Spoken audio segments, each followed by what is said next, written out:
you by Dr. Pepper. 23 flavors. This is take 2 of this. Take 2, 23. Yep, absolutely. There's still as many flavors. I heard that the berry Dr. Pepper tastes just like normal Dr. Pepper, which is really upsetting because it's a limited time flavor and they don't always do that. But there's a berry flavor? Mm-hmm. Huh. Blue can, blue bottle. Whataburger has a Dr. Pepper shake as well. Wow. So, moving on up in the world. I've been craving an icy. Like I need to make it happen. Like the old Coke ices. There you go. I don't know. There you go. Well, welcome Hello. to Sunday Plus. Yes. This is episode 2. Yeah. We're 2 episodes in. We've already had technical difficulties, so that's great. So this is actually the second time we're recording this episode. Oh, sure. And so my name is Josh. I'm the youth pastor here at Life Point. And this is... My name is Jeremy Brinkerhoff. I'm executive pastor here at Life Point. There you go.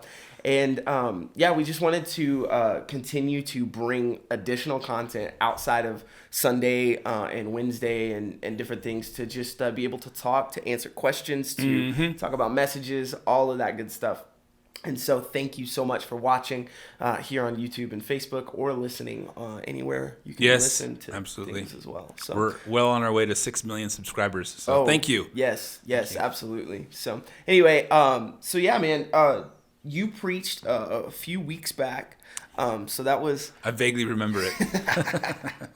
It was exciting, man. I love getting a chance to hear you preach. I think you communicate in such an authentic way. A lot of people say that you bring the most humor. All right. I would agree. That's good. And so really awesome topic. We've been going through values at our church, just all of the 9 that we have as a church family. And you spoke on generosity. Yes. So for people who maybe didn't catch up or need that refresher, yes. How would you recap that message of generosity? Because I think one of the cool things is that you didn't only hit on money. You know, a couple months back we hit on money as far as being generous or being greedy with your money as a kingdom principle. Yeah, and so this is a little more expanded. So just give a little bit of a recap. Yeah, you bet.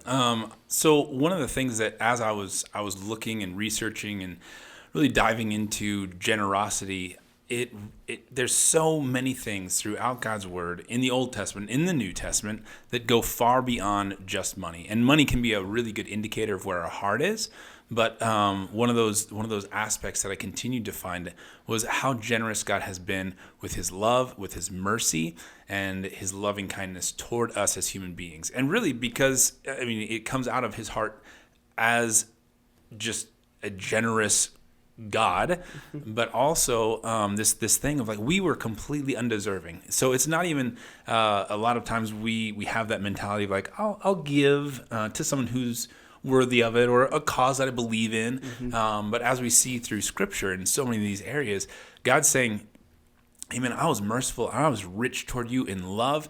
And when you were the furthest from me, even when you were evil, I was still rich toward you in mercy and in grace. And so that whole thing really opens up. If we are called, since we are called to become more like Christ and to be more like the Father, then we really need to look and examine our hearts in these areas of how we're generous in our thoughts toward others and how we're generous in the way that we treat others.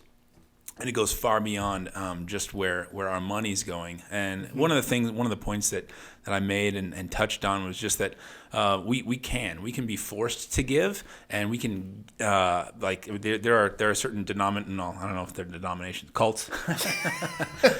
there are certain churches that will actually look at tax returns and see and make sure that you are giving. But just because you're giving X amount does not mean that your heart is automatically generous. Yeah, and so we're called into more, and we see that there is a heart issue at the very base of this. I loved the totality of generosity. It's not just money, and sometimes we kind of trick ourselves. I think just in the American culture, we're so consumer based and so, barter and buy and trade and sell and all that like we can get to be like, well, the X amount is there, or I am giving of my time. So me just being here is enough, you know. Right. And I'm a generous person because of the things that I do, Yeah. or the money that I give. And I think like what you brought was just that totality of the heart, the mind, the soul, and then the action that follows. And what does the action point look like? I think that a lot of times generosity, we only look at those physical points, and then we're just like, yeah, I'm a generous person. But there's so much that actually deals with the heart of the issue as well. Yeah. And I think that was one of the best parts about what you had preached. So one of the other things that we like to do is ask, you know, just was there anything that didn't make the cut? I know I'm kind of the slacker. I don't cut very much. Okay. I really don't. No, that means you're focused. No, You're not scatterbrained. That's not That's it. what It that means I means. don't know as much is what it means. Oh, no. But you know, I know that as we prepare as a pastoral staff, there's a lot of things we talk about, Yeah. discuss, directions, different things that we do. Was there anything that you didn't have a chance to kind of expand on, or something that just didn't make the cut at all during this discussion on generosity? That's really good. So there are a couple of things, and one will transition into the next part that we're going to talk about. So I'll save that for just a little bit. But honestly, as I'm preparing for a sermon, I really have to work hard at staying focused, because I'll get into a passage of scripture and like, oh wow, that's interesting. Where'd that come from? You know, and all of a sudden I'm so far away from the actual subject that I'm like, okay, so what was I speaking on? Oh yeah, I got to bring this back. So there's a few things that certainly have come about. There's a big section that I didn't talk about that we're going to touch on in just a minute here. But one of the things that continues to be something that I go back to ever since speaking on this subject came out of 1 Timothy. And so it says in 1 Timothy 6, instruct them to do what is good, to be rich in good works, to be generous and willing to share, storing up treasure for themselves as a good foundation for the coming age, so that they may take hold of life that is truly life. Yeah. And Wow. that whole thing, there's a lot to that, being generous in good works, and all of these areas of what a Christian life should look like to mirror the generosity that has been given to us through the Father. And then this idea that there are so many things right now that claim to be life, that claim to have the secret. Like, man, you just do this and you're going to be so happy. And we see it in the commercials. We see it in so many of the things that we watch, and just billboards that we pass by. There are thousands of things that claim to really have the secret, you know, the secret thing to what a real life looks like.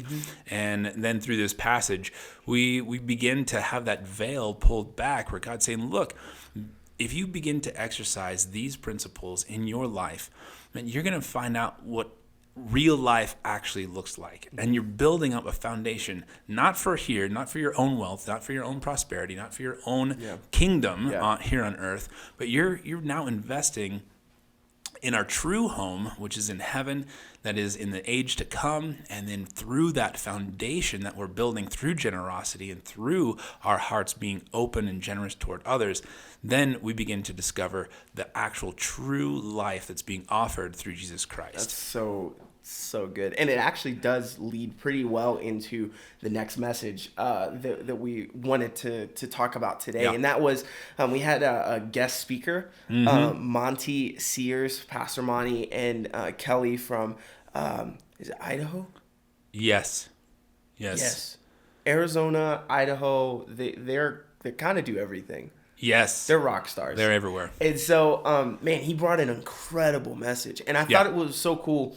It's always cool to bring in people outside who can still speak to the heart of the house. And I think that that's exactly what Monty does. And Monty and Kelly just have a gift for being able to kind of adapt what God has done in and through them and adapt it into different. I mean, this is why they're doing what they're doing now. They're a year past succession is what he likes to talk about, and just what God is doing in and through them. And he brought an incredible word on imagining, really helping cast vision, I think, for the next season that we're going into. And it was just really amazing. I think for me, one of the really cool parts to that message was this notion. He talks about the Good Samaritan. Mm-hmm. And it was this notion that while everybody passed this man who looked like he was half dead, and a lot of times we see people and we think, there's no hope. But he was like, God looks at the people, and we should look at people as if they're half alive. Right. And what would that change if we can see life in person, in people, rather than just discount people because of their half deadness? You know what I mean? Yeah. I just thought that was such a powerful thing. I never heard that be brought up, and obviously Monty's testimony and his story and everything was just so amazing. What kind of stood out to you in that message?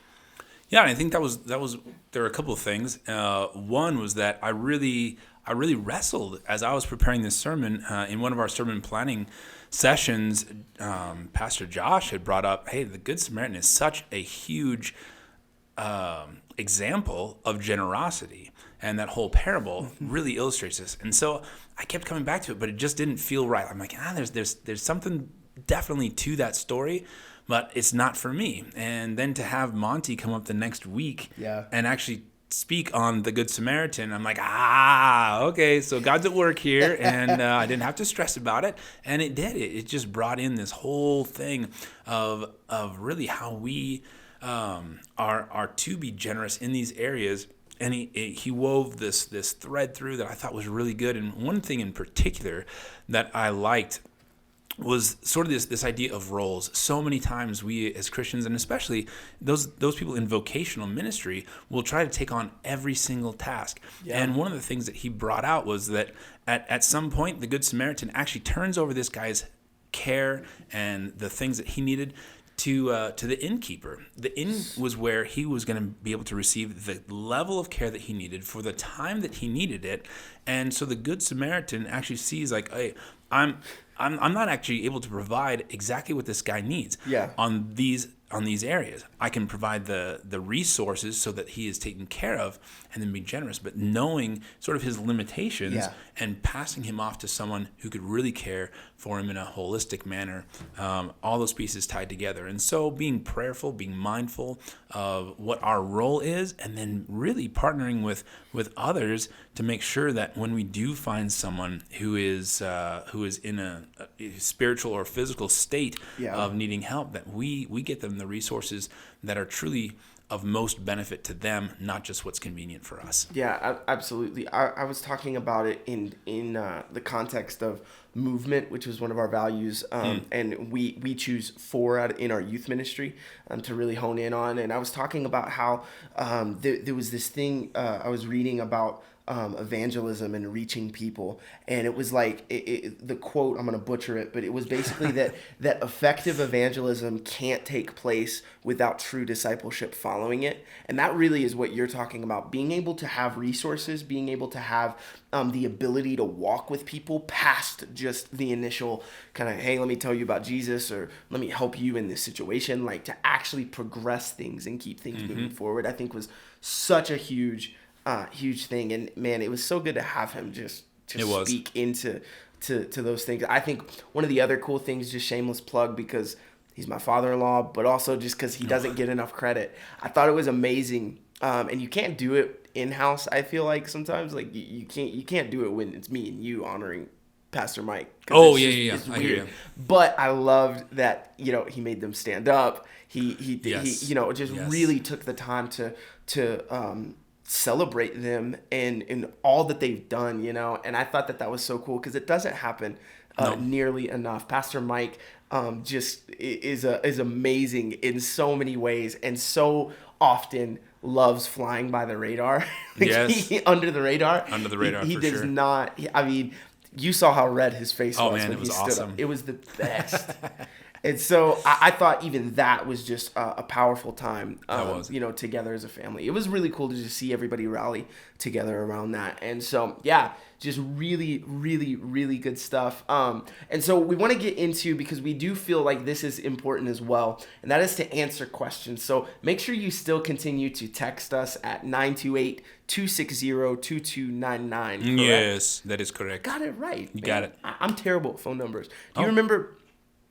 I'm young or old enough to remember actually having to bring like a phone book type thing. Oh yeah. Like to actually get my friends' phone numbers. Oh yeah. And then you call. Like a little journal. Yeah, it was like the black little book. yeah, and you call, and then their parents pick up. Yes. You have to talk to the parents before you talk to. Hey, is Johnny home? And he's like, well, he got in trouble, so. Yes. And then you're like, well, Yes. all right, what happened? That's right. It's always so weird when you're at a friend's house, and this is total tangent. It's always so weird when you're at a friend's house, and they get in trouble, Yes. and then you're just Like, do I leave? Don't know. Do I just go sit in the corner? What do I do? Yes. I don't know. It's amazing. It is. So, anyway, I don't know how we got there, but phone numbers. There you go. Yes, So make sure to phone text us. Text us your questions. Hey, we had a really great response about a month ago now, just with questions that came in. So please continue to text us. We want to get to that we felt like this was an important enough thing to continue in this format. And so Absolutely. we had a couple, they were more youth oriented in our youth services, but I still think that they're really good. And the first one is this: how can you tell that God is talking? How can you tell that he's speaking? Yeah, I think there's a couple of ways. And what was our second question? How do you trust in God when everything is going wrong? Yes. Yeah. Yes. So how do you know he's Wow, those are speaking, big. and then how do you know that how can you trust him? So there's a couple of things here. I'll go from the more practical side of how do you know when God's speaking and talking, and I think there's a couple of really good ways. And this is more of like the how to confirm. One, he will not speak things that are not in his word. He's not going to speak something that is contrary to the word that he's already given us. So and good. so we need to be people of the word. We need to be grounded in the word, reading his word consistently, so that when something does come through and we're like, oh man, was that God?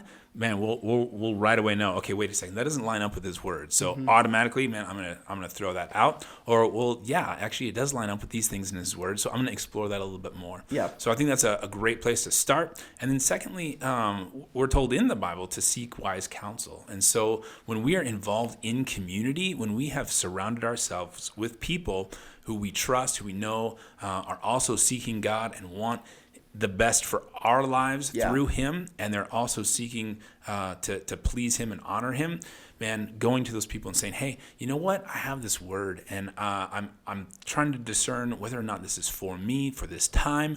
And those people will be able to speak into your lives because they know you, and they already know kind of the path and the trajectory that you're on. And so personally, I remember an instance where someone came to me. I didn't know them from anybody, and they said, man, I have this word of prophecy for you. And they spoke this thing, and it was so out of left field that, I mean, I wrote it down, and then as I began to look at it, I'm like, man, this doesn't sound right. And I went to someone else that did know me, that has a relationship with me, and they were immediately able to say, hey, man, I'm encouraging you, like, throw that away and forget it. Like, don't even entertain it. And so that role of other people in our lives is critical when discerning what God is speaking. Yeah, I think for trusting or hearing from the Lord and being able to hear from him, I think obviously his word is huge. And then I think also just the practicality of prayer. You can't build a relationship and know somebody's voice if you don't talk to them. Yeah, that's you really don't good. And you don't speak with them. This is why, like, during pregnancies, it's important to speak to the baby as I don't know. Okay, yes, now we go. But it's important so that that baby can recognize the voices of the people that are around it. And so, like, it is so important to be able to recognize, like, you'll never recognize the voice of God. You'll never recognize him speaking if you don't actually talk to him and listen to him. That's good. If that is not happening, you're never going to be able to hear, is this God? Is this not? Is this from me? And then I also think that I was just talking about it with Macy, my wife. we were just talking about how I was like, man, I don't think I've heard from the Lord in a while. She was like, she was like, but you still have passions and you still have things in your heart. She was like, sometimes the Lord might not speak very clearly, but you can tell by the way the ability to cast vision, the ability to find a passion in something. Right. Probably a good indicator that the Lord is leading you in those ways. It's not an end all be all. So don't be like, well, I'm really good at it and I'm passionate, so it must be the Lord. Like, right. No. But it is a strong indicator of kind of where we're at. The second question was, well, real quick before. yeah. So were you talking about this with Macy because you were speaking to your baby? No. Is that how it came I out? did not believe that you would do that. Oh. No. No. Okay, next question. Our youth wow. Our youth students continue to ask when Macy and I are going to have children, and we tell them the more that they ask, the longer it'll be. Nice. And then the rage that you're ensues just adding. after. It's a year. Every That's time a you year. ask, it's a year. That's a year. All right. That's a year. No, we got married in the middle of the pandemic, man. We're still having fun. So I don't need kids. Anyway, the second one was how can you trust God when things seem to be going wrong? Mm-hmm. And I think that is another really good one. And I think for me, being able to trust people kind of goes along the same lines of how I answered the first one of know His voice. But I think also on top of that, you have to have an authenticity with the Lord. I look at some of my favorite Bible heroes, and I love the Old Testament, and I love the prophets especially. And you're not going to find many more honest people in talking with God or questioning God than in those those books of the prophets. But even in the book of Psalms with David, there are constantly the characters and the people who are the closest to God, especially in the Old Testament, just for the sake of the examples. They're brutally honest with him. Yeah. I look at David, who really questions a lot of what God is doing. Habakkuk is one of my favorite books in the Bible, and literally opens up with, hey, like, what are you doing? Like, look at the book of Job as well. Like there's so many times where people are going through the thick of just the worst of the worst. Yeah. And their authenticity is what allows them to hear from the Lord and then begin to trust in Him. Like in the book of Habakkuk, God's response to him is like, hey, you wouldn't believe it if I told you. Like there's going to be something that you don't even know, but you have to trust me. And I don't think that Habakkuk would have been able to get to that point to trust in the Lord had he not been authentic enough and had he not been honest with himself enough to actually question God in that way. Yeah. And a lot of times we think kind of wrong about how we approach the Lord, and we're like, well, I have to be in this posture and I have to be with this mindset all the time. Like, I would encourage you, go to the Lord when you're angry. Go to the Lord when you're upset. Go to the Lord with your questions. Like, He is faithful to be able to show Himself, reveal Himself, and prove Himself faithful in those seasons. And so if you're going through anything that is like the thick of the mess, I would encourage you just stay authentic with how you approach Him and how you learn more about Him and those kind of things. Authenticity is huge to me, and trusting Him in those hard seasons.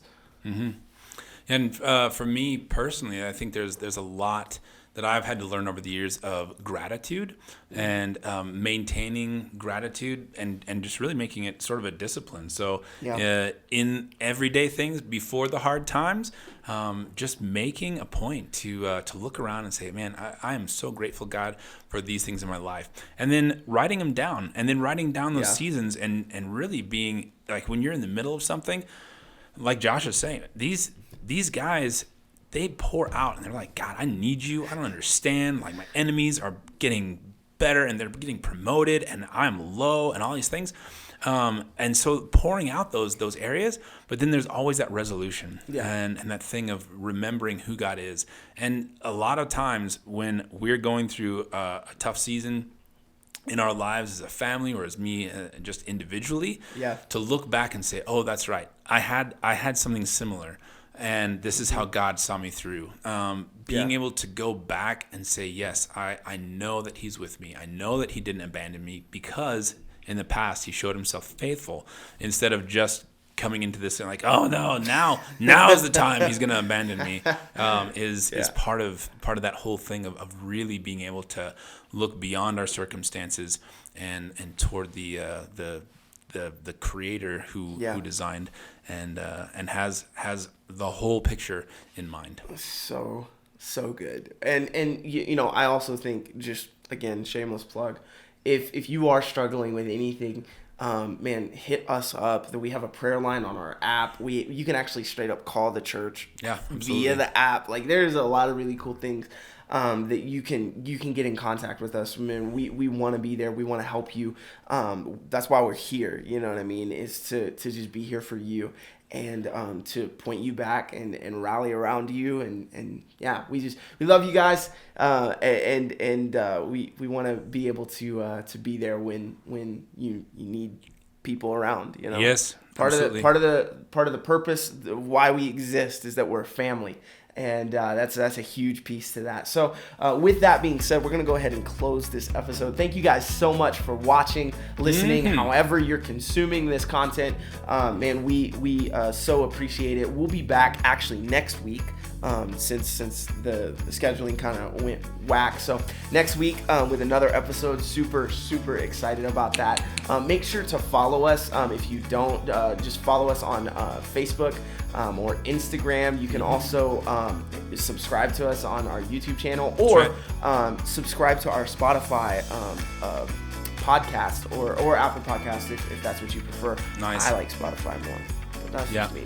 There you go. I don't know. What is your music service? Yeah, so Amazon Music right now, but Spotify. Because I'm cheap. So Amazon gave us like a 3-month thing. I'm like, yeah. And then Spotify, I'm just like, okay. Yeah. You make it free, I'll switch. Until then, no. But anyway, you can follow us there. All of our podcasts, actually, all of our messages, and then these Sunday Plus episodes and stuff, you can subscribe to this one channel and get all of that content. It's amazing. Shebang. So make sure to also, just text us at 928-260-2299. Just text us your questions. Let us know if there is anything that we can do for you, man. We are here for you. We love you guys, and we'll see you next week. Adios.